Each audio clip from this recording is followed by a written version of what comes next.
Hi, I'm Adam. This is My Sweet Ride.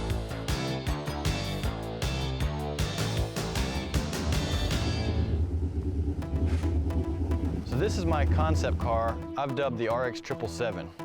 It was based on a '93 Mazda RX7 chassis. Let me tell you about the journey.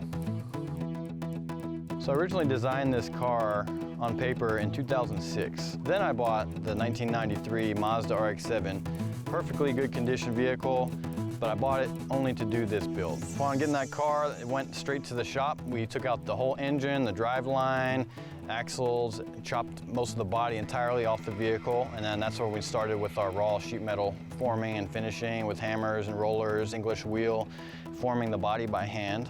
Rebuilt all the suspension, new bushings. We did the custom wheels and tires to get the right stance and offset. And then the process of getting the body how it is now took 10 years because it went through two main renditions. There was a version 1 that ended up like this, and it wasn't quite what I had envisioned or liked, and so I decided to chop most of that off and then form what you see today, and that's with the nice sweeping body lines, the really tight hugging around the tires, the vents, and the smoother body lines overall. After spending 10 years building this car, I finally got it the way I want it. Let me tell you about my favorite aspects. First of all, my favorite aspect of this build is the overall body and the shape of that. Again, it was my original concept design, and that was the whole purpose of the build, is to get the overall look and flow of the car you see today. So the entire body was cut down to the bare chassis, and we used sheet metal and hand-shaped every fender that you see on the whole car to get this nice voluptuous shape.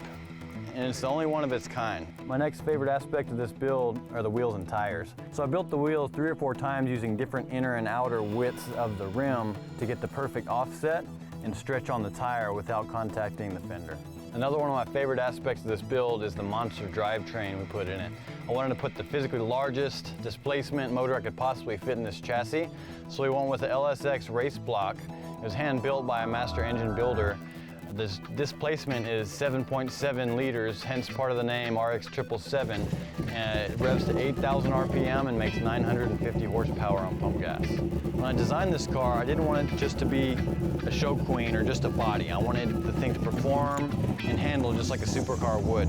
So in this build, we used race suspension that you find on a race car that's home on a track, an autocross track. Also, ginormous brakes. These are the biggest brakes that can physically fit on this car, along with other suspension components that work together to make this handle just like a race car would on a racetrack. So to ensure maximum grip and handling potential, I went with the widest tires you could possibly buy. So usually on the rear of a Ferrari or Lamborghini, we find a 345 millimeter wide tire. Well, I chose to put that on the front of this car, and on the rear we went with a 20 by 20 inch rim with a 20-inch wide tire. This is the widest tire they make currently. When I'm on the road, the car handles very lively and well-mannered. It handles a lot like a hopped-up go-kart. So think of a go-kart that's been made bigger, so you got wider stance, but still the same short wheelbase. So it's very interesting and fun to drive, handles very well. Unfortunately, there's not many places to run it here, so we could really use a track. So I drive this car at least once a month just to keep everything lubricated and well running. Take it to the grocery store now and then too. So looking forward, the car as a build is done for now. In the future, I hope to see it on a big motion picture. But I'm on to my next project already. Thanks again for watching My Sweet Ride. I think we should all pursue our God-given talents and passions to see what great things we might be able to accomplish. Thanks again for watching.